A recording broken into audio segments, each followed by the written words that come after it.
As I've spoke about a lot over this year, there's a big challenge as we move from the ideas of FinTech 3.0 and the application of new technologies, new entrants like FinTech or RegTech startups, and as we move from really 2019 and accelerated by the pandemic of 2020 and 2021 to FinTech 4.0. And of course, FinTech 4.0 is all about scale. It is about the emergence of large digital finance platforms and the role that these platforms can play.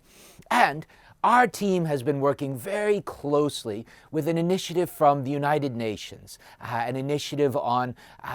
global digital finance, focusing on what we call BigFintechs. If we think about the past decade, as many of these new entrants have come in and they have risen to new scales, they've moved from being startups, limited competitors, to being big firms. And of course, Ant is paradigmatic of this idea of moving from too small to care, to too large to ignore, to increasingly too big to fail. And I think that as we've highlighted, as we come out of 2020, 2021, and into the future after the global pandemic, we have to come to terms with how we are going to maximize the benefits of digitization for societies. And if we look at the idea of data, one of the biggest challenges is how do we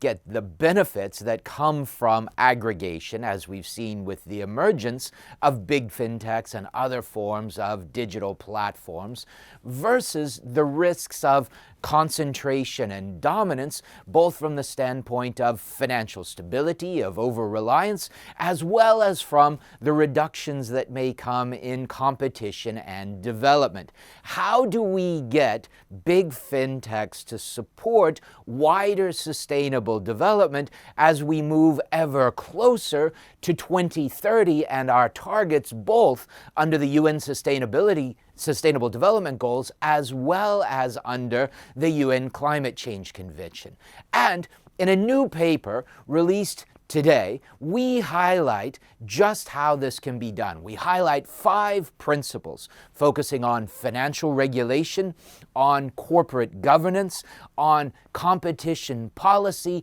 on sustainability, and on responsibility. And embedded in these principles is a framework for how regulatory authorities can work together with big fintechs to not only achieve the benefits from aggregation that we see, but also seek to manage and minimize those downside risks from data, from concentration, as well as from cybersecurity, so that as we think about big fintechs, we can direct them to managing and benefiting sustainable development.